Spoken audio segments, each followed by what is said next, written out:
ಓಂ ಶಾಂತಿ. ವಾಣಿ date 17/4/2025. ಪ್ರಾತಃ ಮುರಳಿ. ಓಂ ಶಾಂತಿ. Bob ದಾದಾ, ಮಧುಬನ.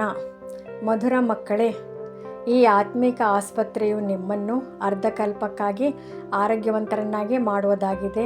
ಇಲ್ಲಿ ನೀವು ದೇಹಿ ಅಭಿಮಾನಿಗಳಾಗಿ ಕುಳಿತುಕೊಳ್ಳಿ. ಪ್ರಶ್ನೆ: ವ್ಯವಹಾರ ಮುಂತಾದವುಗಳನ್ನು ಮಾಡುತ್ತಿದ್ದರೂ ಯಾವ ಆದೇಶವು ಬುದ್ಧಿಯಲ್ಲಿ ನೆನಪಿರಬೇಕು? ಉತ್ತರ: ತಂದೆಯ ಆದೇಶವಾಗಿದೆ. ನೀವು ಯಾವುದೇ ಸಾಕಾರ ಮತ್ತು ಆಕಾರವನ್ನು ನೆನಪು ಮಾಡಬೇಡಿ. ಒಬ್ಬ ತಂದೆ ನೆನಪಿದ್ದಾಗ ವಿಕರ್ಮಗಳು ವಿನಾಶವಾಗುತ್ತವೆ. ಇದರಲ್ಲಿ ನಮಗೆ ಬಿಡುವಿಲ್ಲವೆಂದು ಹೇಳಲು ಸಾಧ್ಯವಿಲ್ಲ. ಎಲ್ಲವನ್ನು ಮಾಡುತ್ತಲೂ ಸಹ ನೆನಪಿನಲ್ಲಿ ಇರಲು ಸಾಧ್ಯ. ಧಾರಣೆಗಾಗಿ ಮುಖ್ಯ ಸಾರ. ಮೊದಲನೇದು, ರೂಪ ಬಸಂತರಾಗಿ ಮುಖದಿಂದ ಸದಾ ರತ್ನಗಳನ್ನೇ ಹೊರ ಹಾಕಬೇಕಾಗಿದೆ. ಬಹಳ ಮಧುರರಾಗಬೇಕಾಗಿದೆ. ಎಂದೂ ಕಟು ವಚನಗಳನ್ನು ನುಡಿಯಬಾರದು. ಎರಡನೇದು, ಜ್ಞಾನ ಮತ್ತು ಯೋಗದಲ್ಲಿ ತೀಕ್ಷ್ಣರಾಗಿ ತಮ್ಮ ಮತ್ತು ಅನ್ಯರ ಕಲ್ಯಾಣ ಮಾಡಿಕೊಳ್ಳಬೇಕಾಗಿದೆ. ತಮ್ಮ ಶ್ರೇಷ್ಠ ಅದೃಷ್ಟವನ್ನು ರೂಪಿಸಿಕೊಳ್ಳುವ ಪುರುಷಾರ್ಥ ಮಾಡಬೇಕಾಗಿದೆ. ಅಂಧರಿಗೆ ಊರುಗೋಲಾಗಬೇಕಾಗಿದೆ.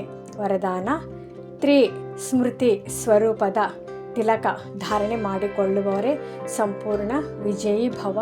ಸ್ವಯಂನ ಸ್ಮೃತಿ, ತಂದೆಯ ಸ್ಮೃತಿ ಮತ್ತು ಡ್ರಾಮಾದ ಜ್ಞಾನದ ಸ್ಮೃತಿ, ಇದೇ 3 ಸ್ಮೃತಿಗಳಲ್ಲಿ ಇಡೀ ಜ್ಞಾನದ ವಿಸ್ತಾರ ಅಡಗಿದೆ. ಜ್ಞಾನವೆಂಬ ವೃಕ್ಷದ ಈ 3 ಸ್ಮೃತಿಗಳಾಗಿವೆ.